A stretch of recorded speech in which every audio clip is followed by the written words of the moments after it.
Hello everyone, my name is Trevor and welcome to my first impressions of the Moto X. So up until now, I've only owned one smartphone, that being the iPhone 4. And I must say, it got really slow when they updated to iOS 6.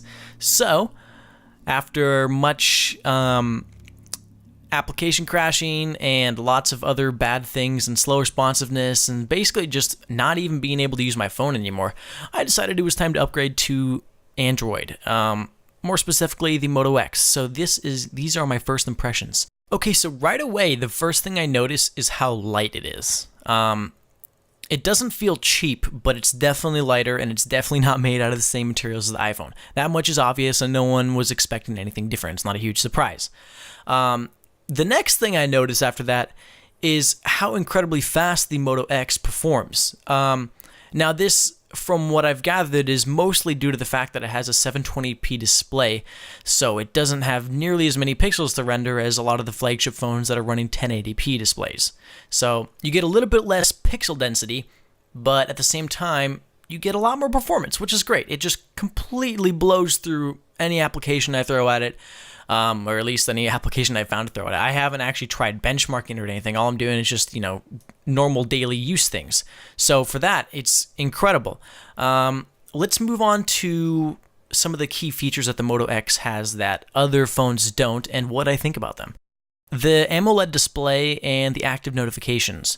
So basically, if you haven't already heard, this thing has an AMOLED display that that is being taken full advantage of. So essentially, if my phone is sitting on the desk and I get a text message, the display lights up, but in a very smart fashion, so that it just lights up the pixels that you are seeing, and it doesn't have to turn on the entire display, which does help battery life quite a bit, actually. Google Now touchless control works extremely well. However, I never use it because I still feel silly talking to my phone. But if that's something that you really want to use, it works great, so there you go.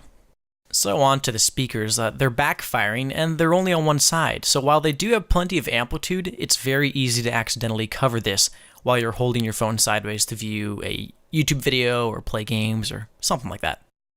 So the motor for the phone that makes it vibrate is pretty rough. Rough to the point where I thought there was something wrong with my phone, so I looked it up and apparently it's pretty common. So I'm going to go ahead and put the phone in front of the microphone right here and give you guys a little sample of what it sounds like. So that is the vibrate that it does when you shake the phone 2 times to make the camera turn on.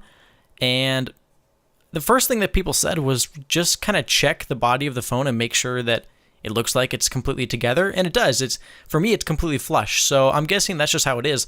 As a result, I've turned off the vibrate feature for most things, like all the notifications I get. So it's not that big of a deal. So the camera is decent. It's mediocre at best. It isn't anything, it's not something I'm going to take great pictures with. However, for me personally, I'm not looking to take great pictures with a phone. When I'm taking pictures with a phone, it's normally kind of a last resort. I'm taking it with my phone because I have my phone and I don't have my camera.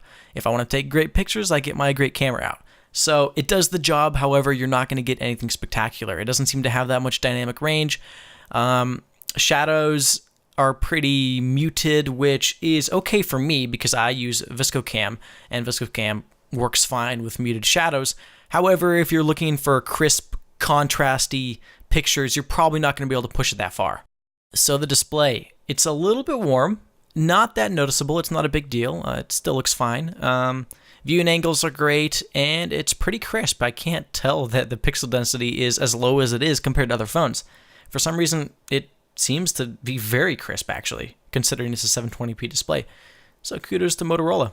Looks good. So overall, a pretty solid phone. I'm definitely happy with my purchase. If you guys enjoyed this video, please feel free to leave a like and share with other people who you might think are interested in buying a Moto X or are kind of weighing the options between this and an HTC One or something like that. I mean, overall, it's just a great phone for something that's pretty close to stock Android. I looked at the HTC One, but I didn't really want it just because of HTC Sense. I didn't like how it looked, so I went for the more stock Android experience. Anyway, I hope you all enjoyed, and I will see you in the next video. Peace.